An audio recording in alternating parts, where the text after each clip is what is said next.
think of those kind of responses, either direction, think of those as interventions. Yeah.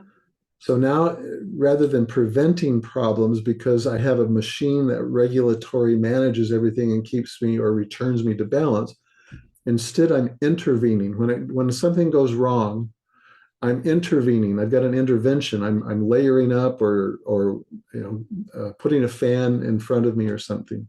But you are dealing with the symptoms.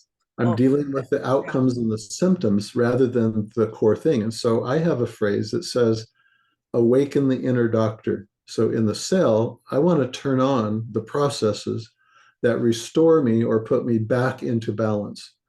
And our objective here isn't necessarily to stay in balance. That's the kind of the irony. It's not to stay in balance as much as it is to be able to return to balance and make my inner doctor stronger, more able, more capable, because we're always going to have these insults, right? These things in life that make us stressed. And that's this redox lifestyle concept. When I go exercise, I'm actually doing damage to my body. This is a stressful thing. My cells don't really like that, and they develop a little bit of oxidation. When I fast, when I go without food, or I simply don't eat carbs, this is kind of the beginning of the whole keto movement, the ketogenic type diet. When I'm not consuming carbohydrates or when I'm outright fasting, my cells think, you're starving me. There's no glucose. What am I going to burn for energy, right?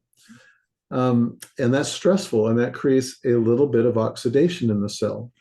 When I eat good food, the reason why it's good is there are phytonutrients or phytochemicals in them.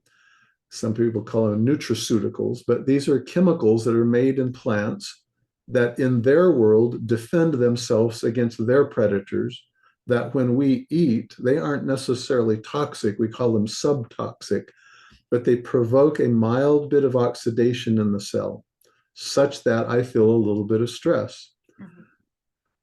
Well, what is the purpose of exercise and fasting and phytonutrients and so on and so forth? What is that? Because that's lifestyle. What is it? What are they doing that makes me healthier?